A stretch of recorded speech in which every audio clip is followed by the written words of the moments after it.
Communauté de communes du Savès 32, une terre, un avenir.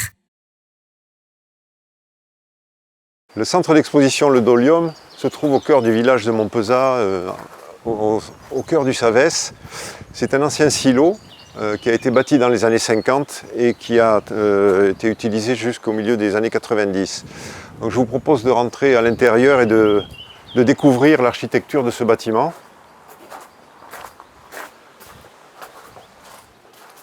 Voilà, ce qui frappe quand on rentre dans cet ancien silo, c'est la charpente qui est restée telle que, qui a été faite donc, dans les années 50.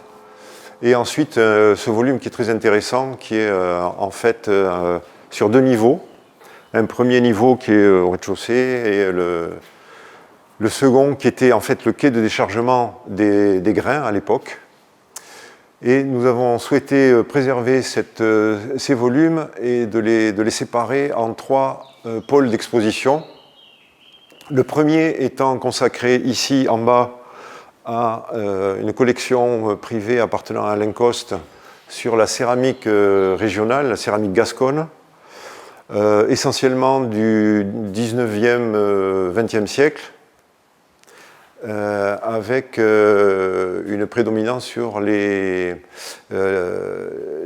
fabriques, les pots fabriqués dans le Savès et au-delà, quoi. Le deuxième espace est consacré à l'archéologie locale et toutes les pièces qui sont présentées ici dans les vitrines ont été découvertes en prospection autour de Montpezat, disons entre Montpezat et Lombez. Voilà, donc nous avons trouvé beaucoup d'objets qui sont présentés ici là, concernant la préhistoire, le paléolithique et le néolithique, mais ensuite une prédominance vers l'Antiquité, avec ici des vitrines consacrées à l'atelier de Galane, en suivant une vitrine consacrée aux sites remarquables du Savès, c'est-à-dire les trois villas romaines qui n'ont pas été fouillés, mais sur lesquels on trouve encore beaucoup d'objets. Et ensuite, nous avons plutôt privilégié des expositions à thème sur la construction, sur le décor des villas, sur l'artisanat, sur les objets de la vie quotidienne et sur le culinaire. Parmi les objets les plus remarquables que nous ayons découverts, c'est cet élément de sarcophage qui représente le dieu Pan et qui a été trouvé sur le site d'une villa romaine à côté de Lombez. Trois vitrines sont consacrées au Moyen-Âge, donc depuis la période la plus reculée, c'est-à-dire les Mérovingiens. Et ensuite, ici, quelques céramiques qui représentent des périodes du XIVe, XIIIe, XIVe siècle et quelques éléments de forge. Nous avons consacré aussi une vitrine au village de Montpezat avec quelques éléments qui ont été trouvés notamment dans la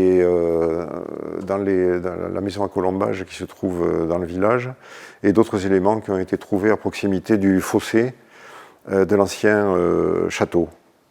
Alors cette pièce très remarquable aussi nous a été prêtée par la mairie de Mont-Blanc. C'est un ancien linteau de chapelle sur lequel est gravé un chrisme et qui à l'origine a été taillé dans un fragment de sarcophage. Voilà. Et la chapelle étant effondrée a été reconstruite au début du 19e, en 1821, et le maçon a marqué ici son nom, ainsi que le nouveau fondateur de cette chapelle. Et donc, en fait, cette pierre a trois histoires. Nous avons rajouté ces deux galeries ici, qui sont dédiées aux expositions temporaires, de façon à ce que les gens puissent revenir sur ce site, car nous allons les changer chaque année. Et cette année, elle est dédiée à Paul Mesplé, qui était conservateur du musée des Augustins, qui avait sa belle famille qui habitait Lombez, ce qui lui a valu de venir très souvent dans le Gers, et notamment à Lombez, où il a peint énormément de tableaux sur Lombez et sa région, et qui a fait aussi des fouilles à Galane, au-dessus de Lombez. Et donc nous avons ici quelques archives et quelques objets qui viennent de ces fouilles.